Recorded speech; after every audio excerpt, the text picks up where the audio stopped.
বন্ধুরা, রাজ্যের বিভিন্ন বিদ্যালয়ে শিক্ষক ও শিক্ষাকর্মীর ক্ষেত্রে এইচআরের যে বিতর্ক তৈরি হয়েছে সেই বিষয়ে আমি গুরুত্বপূর্ণ তথ্য আজকে এই ভিডিওতে দিচ্ছি।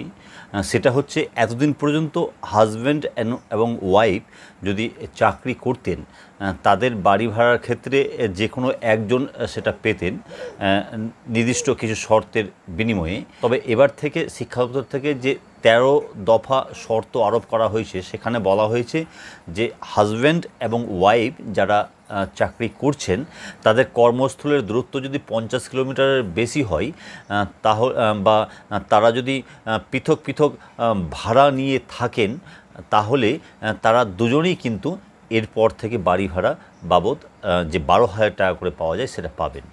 এতদিন পর্যন্ত হাজব্যান্ড ওয়াইফ দুজন মিলেই ম্যাক্সিমাম বাড়ি ভাড়া বাবদ 12,000 টাকা পেতেন, কিন্তু এবার থেকে যদি হাজব্যান্ড ওয়াইফ তারা একটি নির্দিষ্ট দূরত্বে সার্ভিস করেন তাহলে হাজব্যান্ড এবং ওয়াইফ পৃথক পৃথকভাবেই তারা বাড়ি ভাড়া বাবদ 12,000 টাকা করে পাবেন। এমনটাই কিন্তু 13 দফা যে শর্ত আরোপ করা হয়েছে শিক্ষা দপ্তর থেকে সেখানে উল্লেখ রয়েছে। তাহলে এটা অতি অবশ্যই খুশির খবর, এবং এই নিয়ে যে বিভিন্ন বিভ্রান্তি বিভিন্ন জায়গায় ছড়াচ্ছে তাই আমি বিষয়টি ক্লিয়ার করলাম। যাই হোক, ভিডিওটি যদি ভালো লাগে অবশ্যই শেয়ার করুন এবং চ্যানেলটিকে সাবস্ক্রাইব করে পাশে বেল আইকন প্রেস করে অল করে আমাদের সঙ্গে থাকুন। ধন্যবাদ।